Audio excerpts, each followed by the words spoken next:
बिस्मिल्लाहिर्रहमानिर्रहीम। अस्सलाम वालेकुम नादरीन, आप यूट्यूब चैनल देख रहे हैं। मैं इमरान खान हूँ। नादरीन, सबसे पहले तो अमेरिका से एक ख़बर है और ये बड़ी ख़बर है।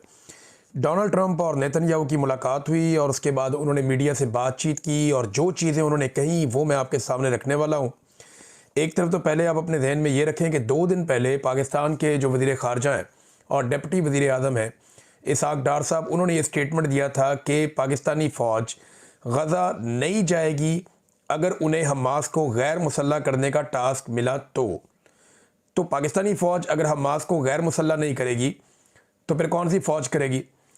आपको ज़रा जायज़ा लेना पड़ेगा। बहुत सारे मुल्क जो हैं वो मना कर चुके हैं। यानी तुर्की के हवाले से इसराइल को तहफ़्फ़ुज़ात हैं और तुर्की के साथ बेहतरीन ताल्लुक़ होने की वजह से अज़रबैजान ने मना कर दिया है। मलेशिया इसका हिस्सा नहीं बन रहा। पाकिस्तान के अंदर शदीद किस्म का रद्द-ए-अमल है। इंडोनेशिया जो है वो अपनी फ़ौज भेजने का दावा कर चुका है और वादा भी कर चुका है। वो ये कहते हैं कि वो अपनी फ़ौज भेजेंगे। लेकिन जितने भी अरब ममालिक हैं, चाहे उसमें कुवैत है, उसके अंदर जो यमन है, यमन तो बिल्कुल नहीं जा रहा, ईरान भी नहीं जा रहा, इराक़ भी नहीं जा रहा, शाम भी नहीं जा रहा, मिस्र भी शायद इसमें नहीं जा रहा। उनके साथ तो पहले ही लड़ाई चल रही है इसराइल का। उनका गोलान हाइट्स का एक अलग से प्रॉब्लम है। फिर सऊदी अरेबिया, यूएई और कतर, ये ममालिक भी अपनी फ़ौज नहीं भेज रहे, जबकि ओमान भी अपनी फ़ौज नहीं भेज रहा। तो ये फिर बाकी मुल्क कौन से बच जाते हैं जो अपनी फ़ौज भेजेंगे? तो पाकिस्तान ने क्योंकि ख़ुद से ऑफ़र किया हुआ है और अमेरिका की जानिब से पाकिस्तान का शुक्रिया अदा किया गया कि पाकिस्तान ने ऑफ़र किया है कि हम अपनी फ़ौज गज़ा में भेजेंगे उस कार्रवाई के लिए जो कार्रवाई अमेरिका चाहता है। जो एक करारदाद है उसमें वोट देकर पाकिस्तान अपने अज़म का इजहार कर चुका है कि हमास को गैर मुसल्लह किया जाएगा और एक स्टेबलाइजेशन फोर्स वहाँ पे भेजी जाएगी गज़ा में। अब पाकिस्तान उसका हिस्सा बनता है और हमास को गैर मुसल्लह नहीं किया जाता, तो ये क्या कहानी हुई? ये तो फिर तो सारा मामला ही गोल हो गया। अब इसहाक डार कहते हैं कि पाकिस्तानी फ़ौज गैर मुसल्लह करने नहीं जाएगी। डोनाल्ड ट्रंप क्या कहता है, ज़रा वो सुने। डोनाल्ड ट्रंप की मुलाकात होती है नेतन्याहू से और एक तो ये है कि नेतन्याहू ईरान के ऊपर अब अटैक कर सकता है दोबारा से, यानी खित्ते में एक नई जंग शुरू हो सकती है। और इस मरतबा जो नेतन्याहू का अटैक होगा वो बैलिस्टिक मिसाइल प्रोग्राम के ऊपर अटैक करेगा। जब एक सवाल पूछा गया डोनाल्ड ट्रंप से कि क्या आप ईरान के ऊपर हमला करने की इसराइल को इजाज़त देते हैं, तो डोनाल्ड ट्रंप ने कहा जी बिल्कुल, बैलिस्टिक मिसाइलों के लिए हम हाँ कहते हैं कि उनके ऊपर अगर ईरान पे अटैक करता है, ईरान की बैलिस्टिक मिसाइल्स की जो टेक्नोलॉजी है उस पर अगर अटैक करता है इसराइल, तो ठीक है, हम हाँ कहते हैं। और अगर वो एटमी हथियारों के लिए अटैक करता है तो फिर तो हम कहते हैं कि फौरी तौर पे, यानी फास्ट, जल्दी आप इसको करें, हम ये कहते हैं। दूसरी जानब जो है वो इसराइली जो नेतन्याहू हैं, उन्होंने कहा मैं ये बात बार बार दोहराऊंगा और इसराइल बहुत खुशकिस्मत है, इसराइल को वाइट हाउस में कभी भी डोनाल्ड ट्रंप जैसा कोई दोस्त मुयस्सर नहीं आया। मैं फिर आपको बता दूं कि इसराइल ने कहा कि वाइट हाउस में कभी भी डोनाल्ड ट्रंप जैसा कोई ऐसा बंदा नहीं आया जो इसराइल का इससे बढ़ के दोस्त हो। और ये बात मैं बार बार कहूँगा, कभी ऐसा नहीं हुआ। हमें बेहतरीन दोस्त मुयस्सर है और इस हवाले से हम खुशकिस्मत हैं। और इसराइल जो अपना एक अवार्ड है जो सिर्फ वो इसराइल के अंदर ही देता है, उन्होंने कहा जी वो अवार्ड अब हम डोनाल्ड ट्रंप को भी देंगे। डोनाल्ड ट्रंप बहुत खुश था।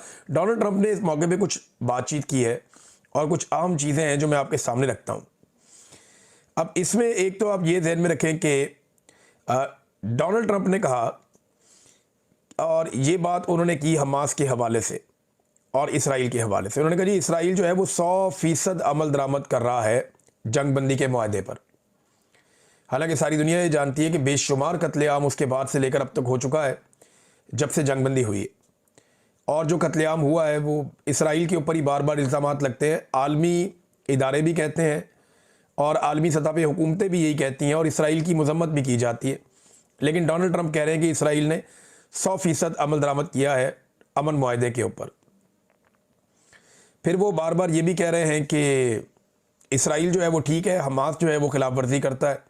हमास के बारे में डोनाल्ड ट्रंप की राय ठीक नहीं है। फिर डोनाल्ड ट्रंप ने एक और बात की हमास के हवाले से। उन्होंने कहा जी हमास को फौरी तौर पे गैर मुसल्लह होना पड़ेगा और हमास को इसके लिए बहुत कम वक्त दिया जाएगा।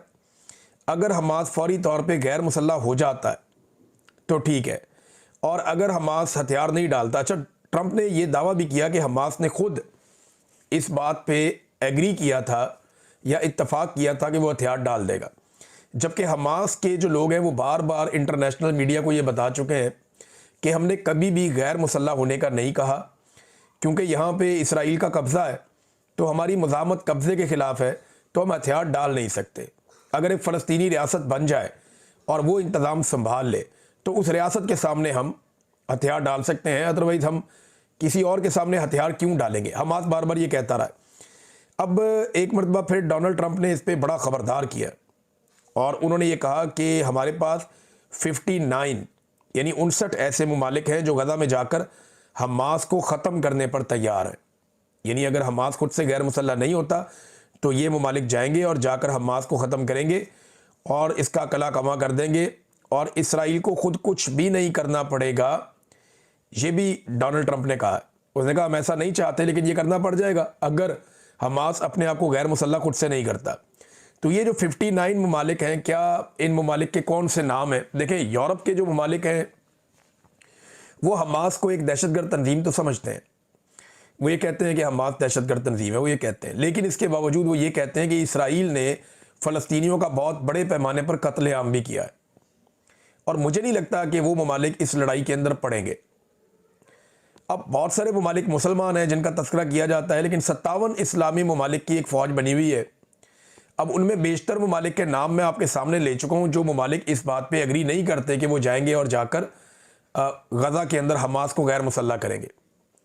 पाकिस्तान के वज़ीर ख़ारजा का बयान कुछ और कह रहा है और पाकिस्तान के आर्मी चीफ और पाकिस्तान के वज़ीर आज़म जो हैं वो इंटरनेशनली कुछ और करके आ गए हैं। अब हुआ क्या, ये इसहाक डार को स्टेटमेंट क्यों देना पड़ा? और डोनाल्ड ट्रंप ने स्टेटमेंट दिया कि नहीं, ये मुसलमान ममालिक जो हैं वो हमास को तबाह कर देंगे और इसराइल को कुछ नहीं करना पड़ेगा।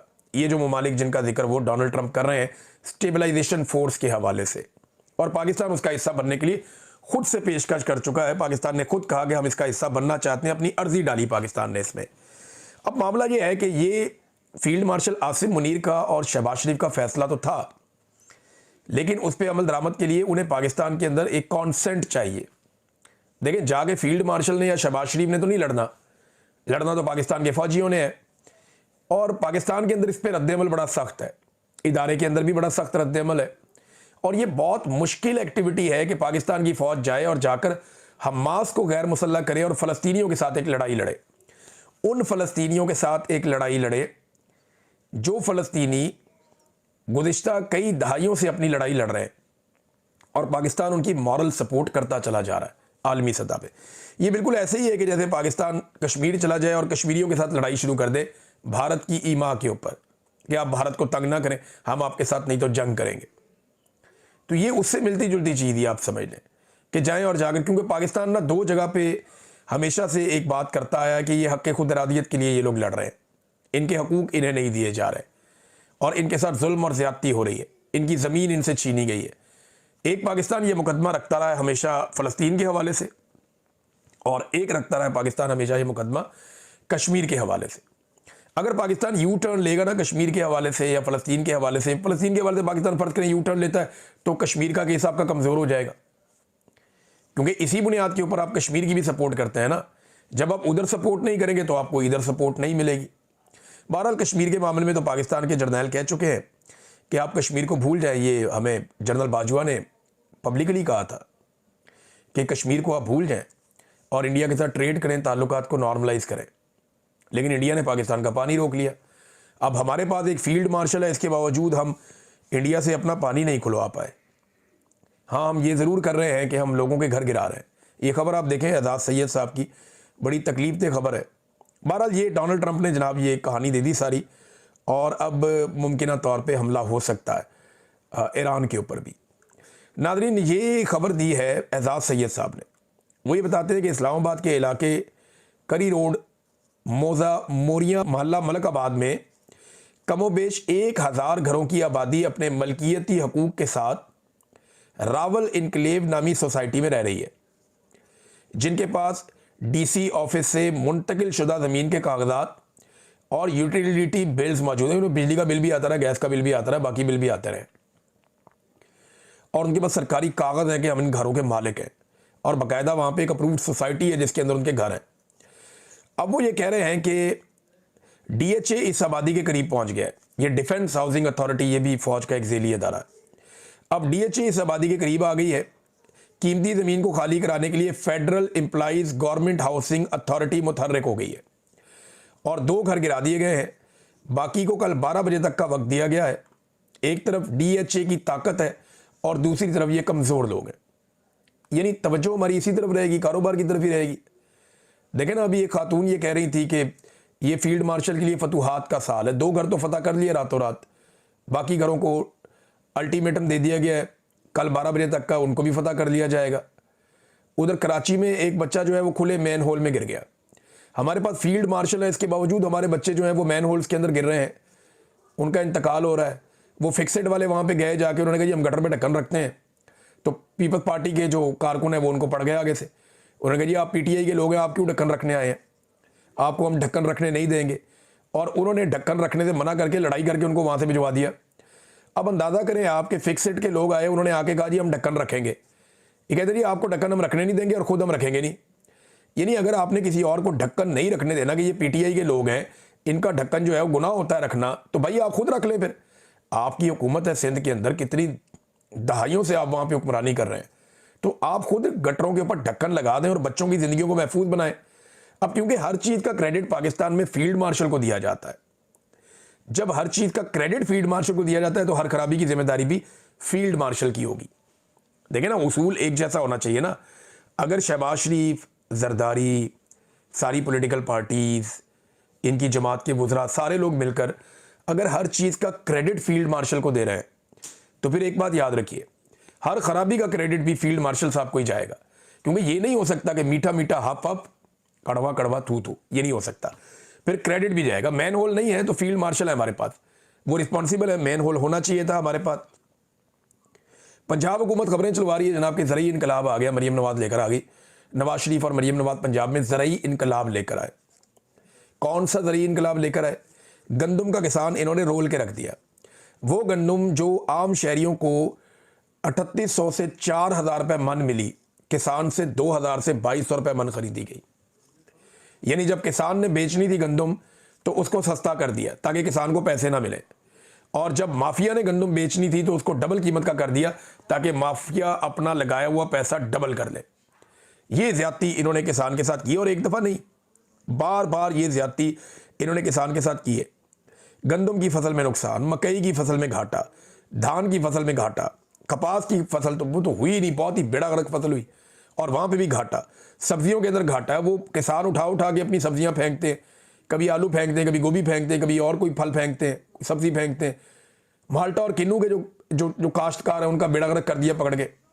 और गन्ने के किसान के साथ जो इस मरतबा ज्यादती की गई है वो तो कई सालों का इन्होंने रिकॉर्ड तोड़ दिया है।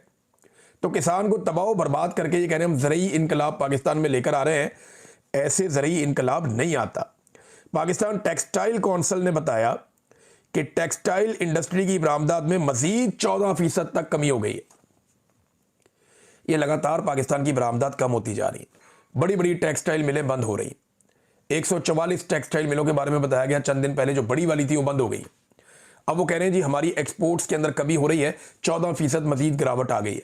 हमारे पास फील्ड मार्शल हैं, लेकिन इसके बावजूद हमारी जो टेक्सटाइल की बरामदात हैं वो लगातार पाकिस्तान की कम हो रही हैं, जो एक बड़ी तकलीफदेह बात है और ये नहीं होना चाहिए। नाज़रीन, फौजी फाउंडेशन नफ़ा में है, यानी मुनाफा कमा रहा है।